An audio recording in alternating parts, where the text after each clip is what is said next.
10, and it is never too late for a pick-me-up.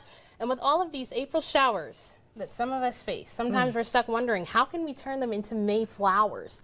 But don't worry, we've got our motivator in studio with us today. We've got Shanell Henry. How are you? Well, how are you, Ms. Rachelle? Fantastic. Now that you're here and you're here to give us some inspiration, you always leave us with something that really makes us change our perspective altogether.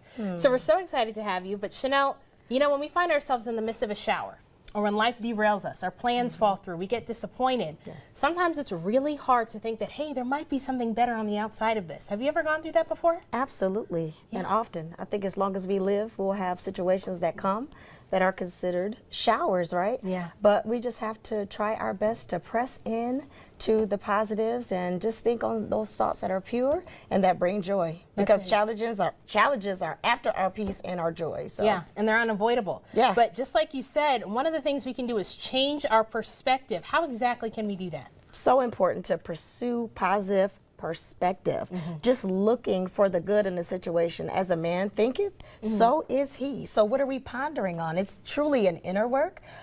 Again, there's so much that comes after our joy and our peace, but we have to be intentional to know that, hey, when I think on the good, things could certainly turn around. It's hope. It's hope. Hope isn't an aggressive expectation. So just stand firm to know that things can turn around. It may not happen when you want it to, but when you ponder on it, it can and it shall. That's right. We got to focus our mind and shift it to think on the positives. Yes. But a lot of times, as much as we do that, that adversity keeps coming and it keeps hitting us. Yes. But you said not to park there. Why is that?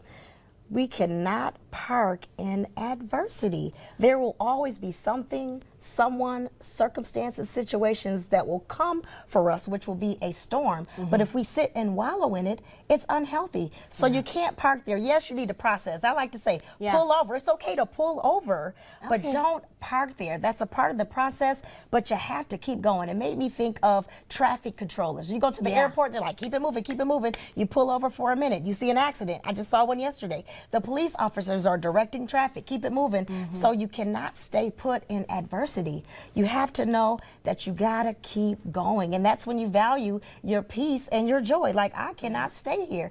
I have to keep going. You cannot stay put on the negatives and wallow in the adversity. Keep going. Don't allow the showers of adversity drown you in despair.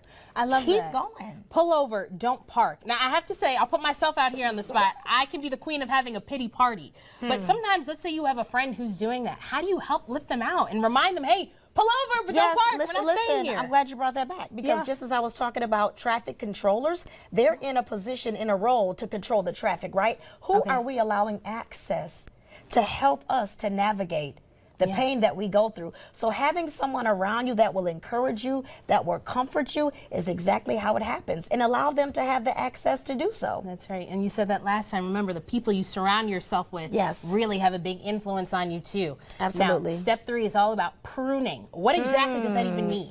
Yes. So when you think about pruning a plant in horticulture, what they're doing is they're cutting off anything that is dead and diseased around that plant, which in turn promotes the health and the growth of a plant. So some of the showers that we go through, we put on our own selves. We need to access. How have I put myself in a toxic relationship, making a poor choice, making poor decisions? We need to cut away. Ensure, like, I need to get out of this relationship. Is it debt? I need to watch my spending and budget. Just assess where you're planted. Who are you planted around?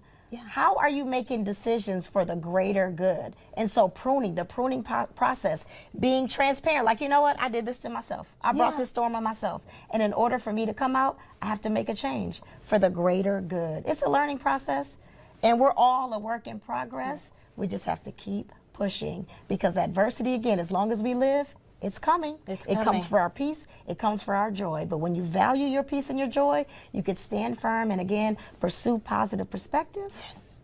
So key, so important, as well as standing firm to come out. That is right. That accountability factor that you just mentioned, I love that as well, because sometimes we are the reason we're in the situation, but hey, we're a work in progress. We can work on it. Well, Shanell, thank you so much for giving us the motivation that we need. Her socials are there below, because Shanell doesn't just give us motivation on Monday. It's every day of the week. But stick around, everybody. We've got